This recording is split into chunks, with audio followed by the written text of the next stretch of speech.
diciembre del 2016. ¿Qué tal? Muy buenos días, bienvenidos a su programa Contacto Directo. Hoy son nuestros invitados Richard Calderón, asambleísta de Alianza País, presidente de la Comisión de Gobiernos Autónomos. Vamos a hablar sobre el proyecto de ley que crea el impuesto a las ganancias extraordinarias en la compra-venta de inmuebles, adicional al impuesto a la plusvalía, a la contribución especial de mejoras para el pago de obras públicas, al incremento bianual del impuesto predial, equidad o exceso de carga tributaria. Lo analizaremos. También Miguel Ángel González, presidente alterno de la Cámara de Comercio de Guayaquil.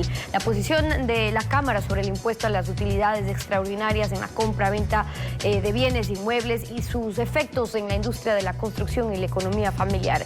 Además, Fausto Ortiz, exministro de Finanzas del presidente Rafael Correa. Los excedentes de liquidez de la banca privada y su utilización, las resoluciones de Junta Monetaria sobre encaje bancario, el coeficiente de liquidez doméstica y la rebaja en el costo de los servicios. Los analizaremos.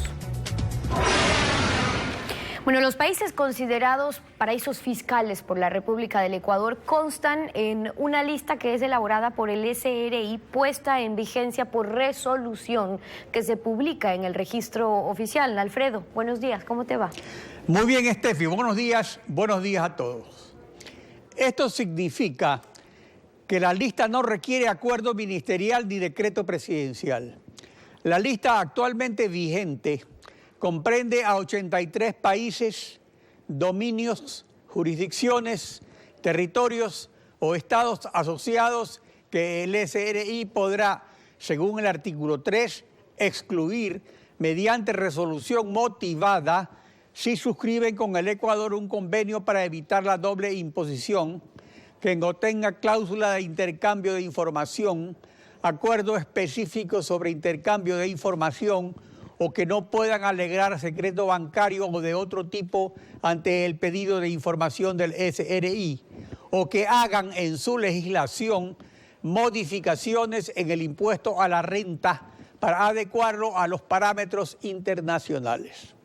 Esto implica que el nuevo requisito que se busca imponer mediante consulta popular para ejercer el cargo de presidente de la República depende de una resolución del director general del SRI, que es subalterno de libre nombramiento y remoción del presidente de la República, lo cual vuelve jurídicamente ineficaz esta reforma electoral, que viola el artículo 117 de la Constitución, que prohíbe realizar reformas electorales durante el año anterior a la celebración de elecciones, lo que a su vez se intenta disfrazar en la pregunta de la consulta, dando un año a la Asamblea para reformar el Código de la Democracia y la Ley de Servicio Público, y al servidor público para que traslade sus activos a otro país que no esté en la lista del SRI. Aquí aparece entonces la gran laguna de oxidación de la consulta, pues el involucrado puede poner sus activos en otro país que no esté en la lista, como, por ejemplo, Estados Unidos, China, Suiza, Bélgica o Luxemburgo. Hay que precisar que los estados de Delaware, Wyoming, Nevada, Alaska y Dakota del Sur en Estados Unidos son considerados paraísos fiscales, porque Estados Unidos no ha acatado la normativa de la Organización Internacional para la Cooperación y el Desarrollo Económico, OCDE, contra estos agujeros fiscales. El mandato de la consulta no obliga a repatriar activos desde Estados Unidos para ser servidor público, como falsamente insinúa el aparato de propaganda del Estado candidato. Y porque si así lo hace, nadie va a cumplir, ni honestos ciudadanos que tienen sus ahorros depositados en Estados Unidos, ni funcionarios públicos corruptos con sus dineros mal habidos. En conclusión, el cacareado pacto ético solo es una burbuja de agua mala electoral. Esta es la verdad de la milanesa. La actualidad, los protagonistas, el análisis y la información en Contacto Directo.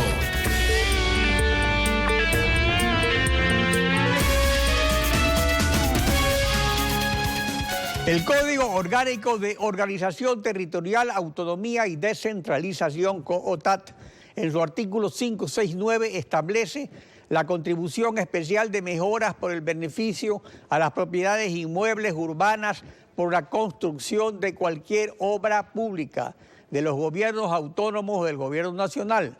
Además, el artículo 561 establece el impuesto a la plusvalía por obras de infraestructura realizadas por el sector público, además de la revalorización bianual del valor catastral de los inmuebles. Y ahora tenemos el proyecto de ley para evitar la especulación en el valor de las tierras. En su artículo 4 ordena que a continuación del artículo 561 del COTAT, que establece el impuesto de la plusvalía, se agregue un nuevo impuesto sobre el valor especulativo del suelo en la transferencia de bienes inmuebles. O sea, más allá de los cálculos simulados que hacen gobierno y opositores, trataremos el texto jurídico de la propuesta con Richard Calderón, asambleísta de Alianza País, presidente de la Comisión Especializada de Gobiernos Autónomos Descentralizados. Buenos días, bienvenido a Contacto Directo. Buenos días, un gusto compartir con ustedes y con todo el país. Igualmente. Según el proyecto, este nuevo impuesto se agrega a la contribución especial de mejoras, al incremento bianual del impuesto predial y al impuesto a la plusvalía. ¿Es necesario, justo y urgente este cuarto impuesto a los bienes inmuebles? Bueno, primero quiero señalar que no es un nuevo impuesto. La plusvalía existe desde los años 70 y la contribución especial de mejoras es deducible. Es decir, si un ciudadano ha pagado ya la contribución especial de mejoras, esta tiene que ser disminuida del impuesto a la plusvalía. Además, no es un nuevo impuesto porque sustituye prácticamente, de acuerdo a las disposiciones transitorias, a la plusvalía que actualmente se encuentra vigente. Es más, el proyecto de ley señala que una vez aprobada la ley, todos los ciudadanos que vendan su inmueble seguirá vigente el 10% que se encuentra en el COTAT y que se ha señalado en el canal de televisión. El ciudadano tiene derecho a una ganancia ordinaria, solamente paga la ganancia extraordinaria. Es más, en varios ejemplos normales, razonables que realizan la gran mayoría de los ciudadanos, más bien existe una disminución con respecto al impuesto vigente. Pero en definitiva, ¿sustituye a la plusvalía o se agrega a la plusvalía? Porque según el proyecto de ley dice que se agrega al 561 todos los artículos nuevos. Son complementarios. Cuando se realiza la primera venta se encuentra vigente el 10% y cuando es segunda venta después de la aplicación de esta ley, recién ahí puede aplicarse la ganancia extraordinaria. Es decir, si se aplica uno, no puede aplicarse el otro, de tal manera que no es un nuevo impuesto. E insisto, en el caso de que un ciudadano, por ejemplo, venda un bien inmueble que compró en $100,000 y lo vende en 150,000, si es primera venta, aplica el 10% y pagaría 3,750. Y si ya es segunda venta de ese bien inmueble, incluso en este caso no pagaría absolutamente nada. Es más, si es que lo vende en 10 años, incluso puede venderlo al doble del valor y no pagaría ningún impuesto con la ganancia extraordinaria. Oiga, pero aquí hay un detalle, Richard, muy importante, porque el proyecto declara exentos de este impuesto a las personas naturales y jurídicas que habitualmente sean promotores y constructores inmobiliarios. Pero si es que supuestamente hay una especulación sobre el valor de la tierra, sería antes de la primera venta cuando promotores o constructores se asocian a propietarios de tierras que las aportan para desarrollar proyectos urbanísticos. En cambio, la segunda venta corresponde a bienes adquiridos con los ahorros familiares. Entonces, son las familias ecuatorianas especuladoras de tierras porque ahí no hay ninguna especulación, o sea, este impuesto no tendría sustento. A ver, en primer lugar, el sector de la construcción y de promoción inmobiliaria está exento del impuesto, de tal manera que no existe una afectación al sector de la construcción. Pero es que ahí aparece el que ha especulado con las tierras, el que compra tierras porque sabe que van a hacer un aeropuerto o una represa o lo que sea. Pues ese tiene la tierra, lo aporta a un proyecto urbanístico y ahí se produce esa venta. Pero no la familia que compra un departamento de 100 metros o de 300 metros o lo que sea. Permítame terminar la idea. El sector de la construcción está exento, así como el de promoción inmobiliaria. Por el contrario, más bien se facilita en cuanto a que no existe el incremento desmedido del valor del suelo, que es un costo importante del sector de la construcción, lo que permite tener viviendas más baratas para que las familias puedan acceder a adquirir estas viviendas. Ahora, con respecto a terrenos o inmuebles que han tenido cerca una inversión pública importante y que han subido de valor, cuando el ciudadano vende y adquiere una vivienda con esfuerzo, con un crédito, no compra para venderla en 5 años, compra para satisfacer esa necesidad del bienestar de su familia, de tener un techo. De tal manera que si lo vende en 10 años al doble, no grava. Esto grava cuando en realidad existe un exagerado valor. Por ejemplo, si lo vende en 10 años a más del doble, ahí gravaría, lo que permite detener el crecimiento desmedido de los valores de los bienes inmuebles. Incluso ayuda a que no se genere una burbuja inmobiliaria como sucedió en Estados Unidos y en España, que finalmente causa un grave problema macroeconómico. Pero aquí está poniendo un ejemplo de burbujas inmobiliarias que no han habido con el Ecuador. Eso ha ocurrido en España, en Estados Unidos, pero aquí no. O sea, ese ejemplo no vale. El proyecto califica además de ganancias extraordinarias a las que superen 24 salarios básicos, es decir, $8.748, luego de aplicar un factor de ajuste que no tome en cuenta la inflación, sino la tasa pasiva de los bancos, es decir, la de ahorros a plazo fijo por un año, que es alrededor del 50% de la tasa activa hipotecaria, que es la que paga el comprador de un inmueble y que aplican el BIES y los bancos privados. Entonces, no parecería justo calcular una ganancia supuestamente extraordinaria de esta manera. Bueno, primero, el país no puede esperar que se genere una burbuja inmobiliaria para tomar las medidas preventivas y de hecho este proyecto de ley previene este fenómeno que causa tanto daño a los ciudadanos. Lo otro es que, si bien es cierto, no se puede hablar de una burbuja inmobiliaria, sí ha habido algunos indicadores que son muy preocupantes. Le puedo dar un ejemplo. En el diario El Comercio del 31 de enero del 2015 se señala, permítame indicar claramente, en Puembo y en Pifo, pese a que son zonas alejadas, se aprecia también una mayor plusvalía. El motivo son zonas de influencia del aeropuerto Mariscal Sucre de Tababela. Por ejemplo, en la urbanización Los Arrayanes de Puembo, el metro cuadrado de terreno aumentó de $100 a $410. Incluso el sector de la construcción... Pero están pagando plusvalía, contribución de mejoras, el incremento bianual del impuesto predial, son 3 impuestos, o sea, a los 3 se le agrega esto.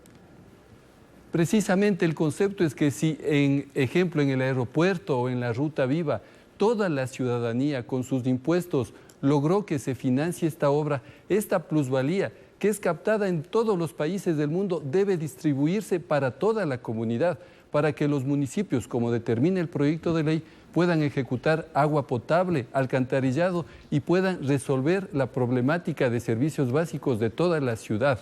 Porque estas obras fueron esfuerzos de toda la colectividad y por tanto esa plusvalía debe devolverse a toda esa sociedad. A ver, Richard, pero lo que yo no comprendo es que eso ya existe desde hace muchísimos años. Existen los 3 impuestos que le digo, contribución de mejoras, impuesto predial y plusvalía, y ahora se agrega este a las utilidades extraordinarias. El problema es que actualmente, como está diseñado el impuesto a la plusvalía y con la falta de actualización de los avalúos y los catastros municipales, es un impuesto muy ineficiente, de tal manera que el Ecuador es uno de los países con menor cobro de estos impuestos en Latinoamérica, porque obviamente los municipios, por diferentes situaciones institucionales, capacidades profesionales, no actualizan por demagogia, por las predios. elecciones, pues muchos publicitan sus campañas electorales diciendo que no aumentan impuestos, que no cobran impuestos. Pero existen 3 impuestos, que los cobren entonces, pero no inventar un cuarto, pues. Bueno, le digo, la contribución especial de mejoras es deducible y los municipios, yo comparto que tal vez por demagogia o por populismo, no se cobran estos impuestos, lo que afecta a los ingresos propios para que se puedan hacer obras para la colectividad. Ahora hay otra cosa. Han reclamado autonomía financiera. El proyecto de ley tiene una disposición reformatoria única a la Ley de Equidad Tributaria para cumplir lo señalado en la exposición de motivos de modificar el plazo a las empresas de explotación minera para pagar el impuesto a sus ingresos extraordinarios. Se marcaría así una discriminación entre las familias ecuatorianas y las empresas transnacionales mineras que actualmente operan en el Ecuador. ¿Es esto justo? ¿No marca una discriminación? A ver, primero quisiera insistir que este impuesto a la ganancia extraordinaria no afecta a la gran mayoría de ecuatorianos. Por el contrario, en varios de los casos incluso pagarían menos de lo que se está pagando actualmente con la ley vigente. Ahora, lo otro es un tema más bien de fomentar la inversión privada. Se ha garantizado que las empresas que vienen a invertir en el país, en este caso en el sector minero, puedan tener 48 meses luego de recuperar su inversión y que no graban ingresos extraordinarios, que por cierto es quizá el único país en el mundo que grava ingresos extraordinarios en beneficio de todos los ciudadanos que somos propietarios de los bienes, en este caso como la minería, que son parte de los sectores estratégicos. Es decir, por un lado, no se afecta a la mayoría de los ecuatorianos y por otro lado se está incentivando la inversión extranjera para que se genere empleo, para que se dinamice la economía, que también ha sido tan reclamada por la oposición y por algunos sectores. Entonces el gobierno, luego de aprobar varias leyes como la alianza público-privada, por ejemplo, la ley de electricidad, la ley de minería, hoy se está dando la opción, se está incentivando a que venga inversión a apoyar y a dinamizar la economía nacional. Richard Calderón, asambleísta de Alianza País, gracias por acompañarnos en Contacto Directo. Muchas gracias, Alfredo. Nos vamos a una pausa. Cuando regresemos estará Miguel Ángel González, el presidente alterno de la Cámara de Comercio de Guayaquil, para hablar sobre este tema y la posición de la Cámara sobre el impuesto a las utilidades extraordinarias en la compra-venta de inmuebles adicional al de la plusvalía, sus efectos en la industria de la construcción. Lo revisamos al volver. Quédese usted en nuestra sintonía. Miguel Ángel González, presidente alterno de la Cámara de Comercio de Guayaquil, bienvenido a Contacto Directo. Hola Stephanie, un gusto siempre estar acá, un saludo para ti y para todos aquellos que nos acompañan en este momento. Buenos días, están corriendo los 30 días que tiene la Asamblea ya para aprobar este proyecto de ley que le pone otro impuesto a la plusvalía cuando hay una ganancia que consideran extraordinaria. La llaman ley para evitar la especulación sobre el valor de las tierras y fijación de tributos. Desde el sector empresarial, del comercio, ¿por qué creen que este proyecto de ley no cumple con ese fin de evitar la especulación? Definitivamente creemos que no cumple. Y nosotros como Cámara de Comercio de Guayaquil rechazamos enfáticamente la nueva ley de plusvalía, pues la consideramos que es inoportuna, ilegítima e injusta, con más consecuencias negativas que positivas para el país.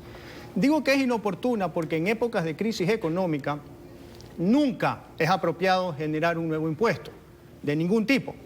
Más bien, lo lógico es generar incentivos tributarios para reactivar la economía. Fijémonos que el solo hecho de empezar a discutir este proyecto de ley ya genera desconfianza, temor, incertidumbre, que son funestas para la economía, paralizando la inversión, ahuyentando la inversión.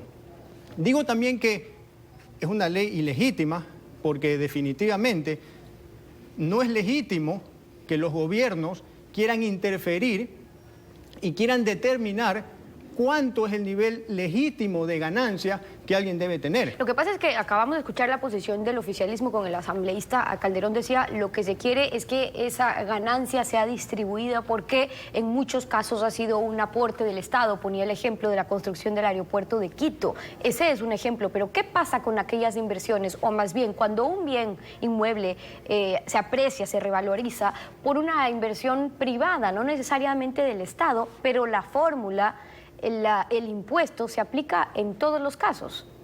Totalmente de acuerdo. Hay muchas ocasiones en las que la inversión, la plusvalía que gana el bien o el inmueble, pues es por inversión privada, no por inversión pública. Por eso también digo que es una ley injusta.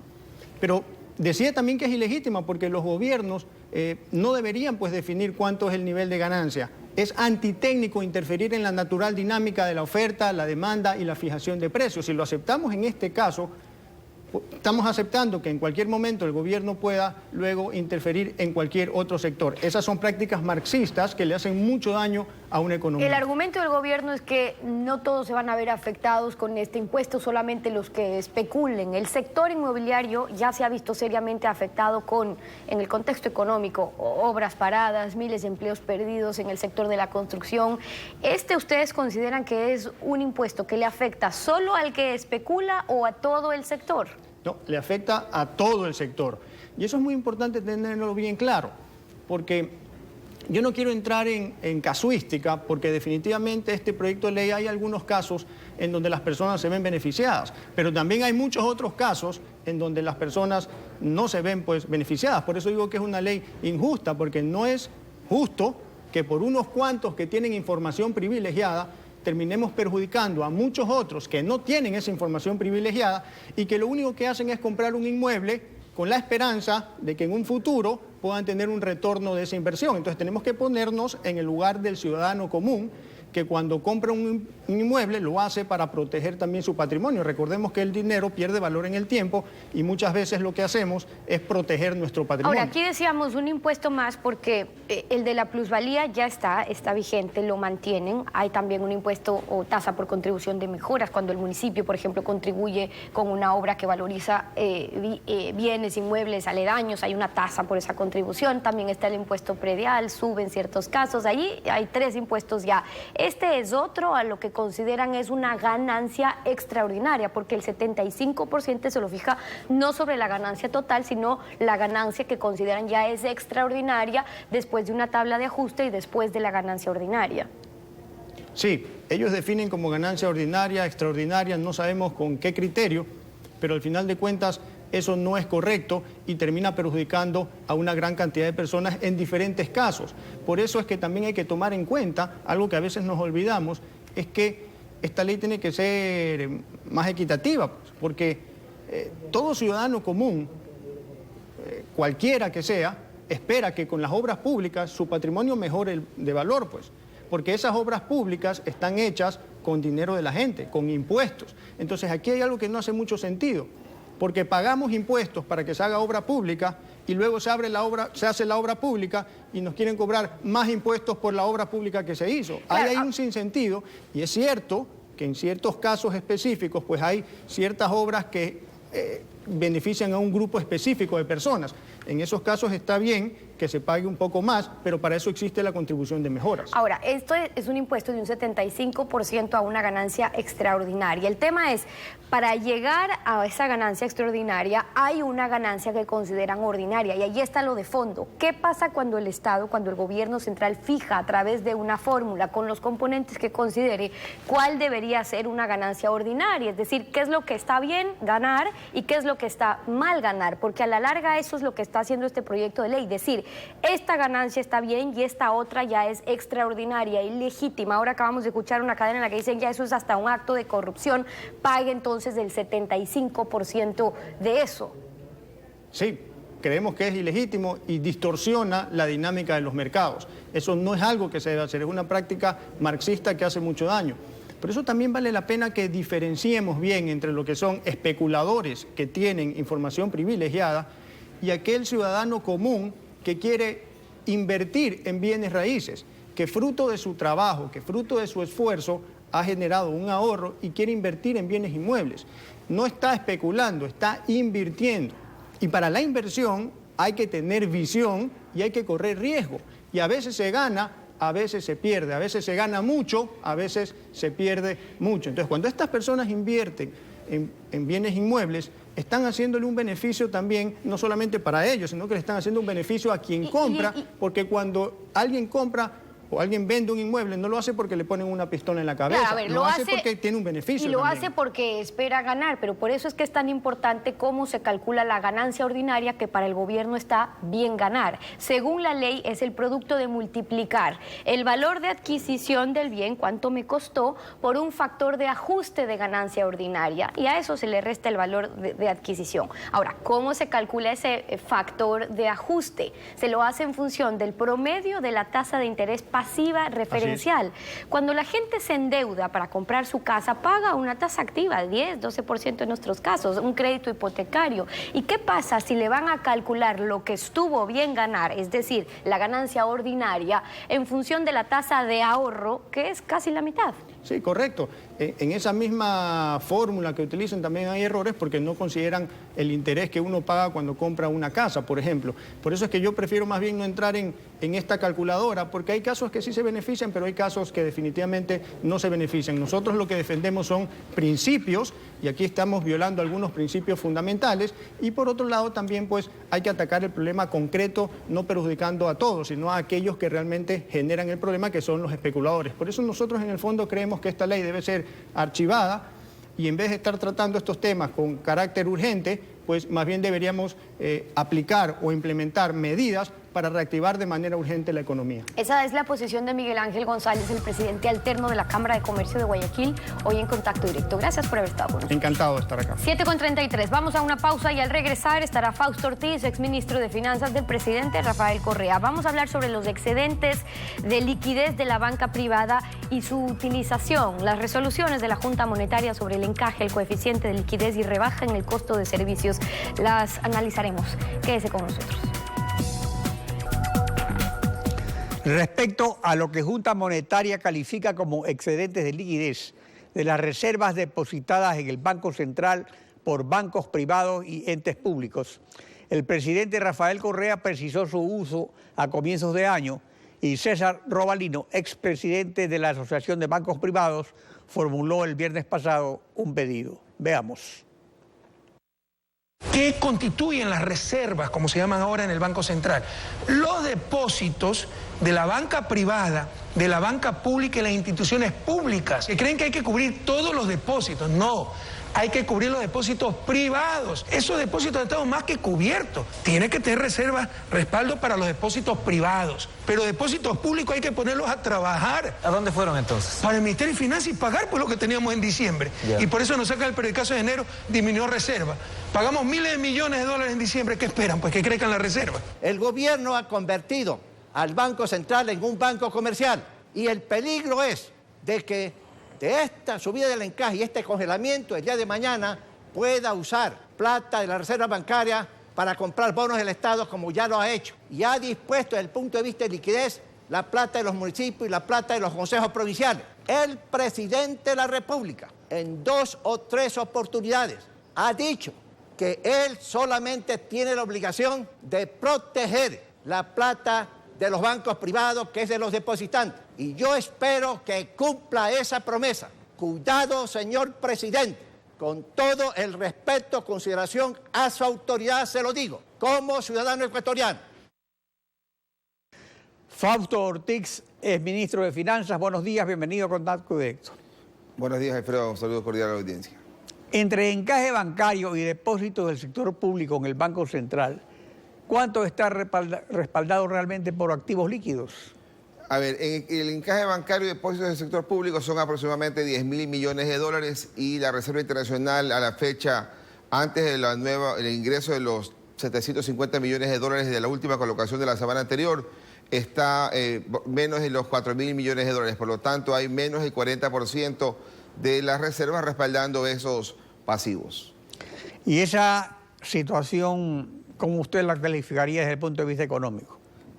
Antes de septiembre de 2014, que fue el Código Orgánico Monetario y Financiero, había la obligación de tener respaldado el 100%. Y de hecho, eso estuvo respaldado desde el inicio de la dolarización hasta noviembre del 2008. 100% de Reserva Internacional respaldando el 100% de los pasivos de corto plazo que eran estas reservas. Eso cayó hasta en diciembre de 2012 al 42%, pero ahí no nos preocupamos porque eso había un precio de petróleo de 100. Regresamos a caer otra vez al 42%, ahora en el año 2015 con un petróleo mucho más bajo, y para el 2016, este diciembre, uno esperaría que la relación sea menor al 35%, lo cual es relativamente bajo, aunque el presidente de la República diga que no tiene que respaldar los pasivos de los depósitos del sector público. No entiendo por qué razón no va a poder respaldar o no quiere respaldar los depósitos de los municipios, las prefecturas, las juntas parroquiales. El nuevo gobierno que venga va a tener que encontrar 6.000 millones de dólares para darle al Banco Central para devolver el Banco Central esos recursos que hoy día los está utilizando el gobierno de forma directa con el Banco Central y de forma indirecta a través de inversiones que han hecho el banco como CFN o el Banco Nacional de Fomento o el Banco del Estado. Las necesidades de liquidez del gobierno aumentan a fin de año y hasta que deje el poder en mayo, el presidente Correa, contando con la reanudación de marzo, que es la mejor del SRI por el pago del impuesto a la renta, ¿a cuánto ascienden las necesidades del gobierno considerando que el presupuesto no cambia por la transición del gobierno? Es decir, ¿a cuánto ascienden estas necesidades que parecen impostergables hasta que se vaya el presidente Correa en el mes de mayo? Para cerrar el año, solamente el mes de diciembre tenemos el gasto de cerca de 4.000 millones de dólares, que ha sido el promedio de los últimos 4 años, y los ingresos que el gobierno va a tener en este año van a ser unos 1.600, 1.800 millones de dólares, lo que quiere decir que este año le agrega un déficit fiscal de unos 2.000 millones de dólares a los ya 4.200 millones que es el déficit fiscal hasta noviembre. Es decir, el año completo, 2016, el déficit fiscal superará los 6.400 millones de dólares, que estará bordeando cerca del 6,5-7% del Producto Interno Bruto, elevado y mucho mayor que en los últimos 3 años, que ha sido 5% en promedio. De cara al año 2017, el presupuesto del Estado, si bien es cierto, habla de una situación fiscal pequeña de 3.000 millones, pero la realidad es que este año el déficit fiscal fue 7.000 y entonces el año siguiente el requerimiento de financiamiento para un gobierno que arrancará a mediados de año va a ser superior a los 11.000 millones de dólares. Ahora, respecto al encaje bancario que sube del 2% al 5% para los 7 bancos más grandes, Patricio Rivera, presidente de Junta Monetaria, señaló que los depósitos de los bancos en el central llegan al 11%, excediendo el aumento del encaje. El Banco del Pacífico, que es propiedad del gobierno, ¿cuánto de sus nuevos depósitos dedica a nuevos créditos y cuánto de depósitos en el central? Claro, si uno toma de enero a noviembre, los últimos 11 meses de este año, uno mira que el Banco del Pacífico ha incrementado en depósitos y el 97% de esos depósitos los ha canalizado al Banco Central en forma de encaje. Ahora, uno dice, si es que el gobierno quisiera reactivar la política de crédito, lo que le correspondería es decirle a su banco, el Banco del Pacífico, que coloque los recursos que está recibiendo en depósitos, pero ni su propio banco lo puede hacer porque hay una situación, una realidad. Estamos en recesión y la empresa prefiere observar qué es lo que ocurre y no está demandando el crédito al ritmo que podía demandar en el pasado. Situación similar ocurre en el resto de la banca y efectivamente el Banco del Pacífico, el promedio, si bien es cierto, es 12% de encaje frente a obligaciones, en el Pacífico está cerca del 20%. Es decir, dificultades existen para colocar crédito y subir el encaje bancario no aporta absolutamente nada. Es decir, que habría una contradicción cuando el gobierno afirma que quiere estimular el crédito productivo, mientras al aumentar el encaje está congelando recursos de esos bancos en el Banco Central. Recursos que en lo que se refiere a municipios y entes autónomos los ha utilizado el gobierno para prestárselos, digamos, al Ministerio de Finanzas. El hecho de subir el encaje del 2 al 5 no significa que la banca va a tener que darle más recursos al central porque ya hoy día está sobre ese nivel. Lo que hace esto de acá es juntar esa resolución del encaje con la resolución del fondo de liquidez, que dicen ahora que ya no es de recurso doméstico, sino que es un recurso internacional. Y cuando estas dos medidas que están tomadas el 24 de noviembre se juntan, resulta que si la banca toma recursos del Banco Central para otorgar crédito y entonces va a tener que forzosamente traer recursos del exterior porque se les descalzan estas dos medidas. El coeficiente de liquidez doméstica estaba en el 83% hasta el mes de octubre, cuando la ley les manda a estar en el 60%. Es decir, cuando hagan este cambio seguramente regresará al 60% y cada dólar que saquen del Banco Central va a tener necesidad de ser compensado con algún dólar que la banca tenga que traer desde el exterior por la combinación de estas dos políticas. Ahora, si ante la oferta bancaria para los nuevos créditos no hay demanda, corresponde bajar tasas de interés para disminuir el costo del dinero, porque se entiende que los bancos toman precauciones, la prudencia, pero también si la tasa de interés es muy alta en un momento de contracción económica, es lógico que nadie quiera arriesgarse a contraer un crédito. Si a mí me dice que estás en recesión y la gente no está comprando y se me dificulta tener que importar productos porque seguramente van a estar hoy día con salvaguardas y quizás después de 6 meses van a estar sin salvaguardas, es obvio que estamos frente a un momento de estancamiento donde las empresas van a preferir botar su inventario, salir de su inventario para de cara al 2017, luego ya de un escenario un poco más claro, ver qué es lo que hacer. Pero hoy día señalar de que la banca debe colocar crédito y ni siquiera su banca pública es capaz de hacerlo, es estar desconectado de la realidad. Lo que están haciendo es tratando de limitar a que la banca pueda mañana pedir de vuelta sus recursos que los ha enviado al central y complicarle esa disminución del encaje en el Banco Central y forzar a que la banca traiga recursos. Es decir, estamos de alguna forma en la banca están frente a una situación de complejidad en el manejo futuro. Además, ya se ratificó ante la OMC en la semana pasada que las sobretasas arancelarias se levantan en junio. Es decir, se va a producir lo que usted dice. Hay un momento en que baja la inflación, hay menos consumo, se están liquidando stocks, entonces va a haber una contracción todavía 6 meses más, esperando, digamos, de que ocurra esto de que las salvaguardias o sobretasas se suspendan, ¿no? O desaparezcan. Claro, y en algún momento la banca va a empezar a dar financiamiento al empresario que va a tener que reponer sus inventarios. Y cuando lo haga va a tener que empezar a tomar recursos donde los tuvo ociosos. Es decir, ese 12% actual de encaje bancario frente a depósitos regresará a la situación normal de un 6-7% que estuvo en el pasado, porque igual el encaje, si bien era cierto, era 2%, siempre tenía un colchón. El tema acá es que el gobierno, si no logra identificar financiamiento, como el último financiamiento de 750 millones de dólares que lo colocó carísimo a la tasa de cercana al 10%, si no logra identificar financiamiento, va a tener complejidades en devolverle los recursos al banco privado y quizás vamos a tener que estar observando políticas monetarias nuevas. Y políticas monetarias en un país dolarizado no era lo que la economía estaba esperando obtener de políticas por parte del gobierno. Fausto Ortiz, el ministro de Finanzas de la Revolución Ciudadana. Gracias por su participación en Contacto Directo. A usted, Fredo. Estefi. Concluimos así. Gracias a ustedes por su sintonía, deseándoles una excelente semana. Alfredo, nos volvemos a encontrar mañana. Mañana continuamos, rayando la desinformación en Contacto Directo.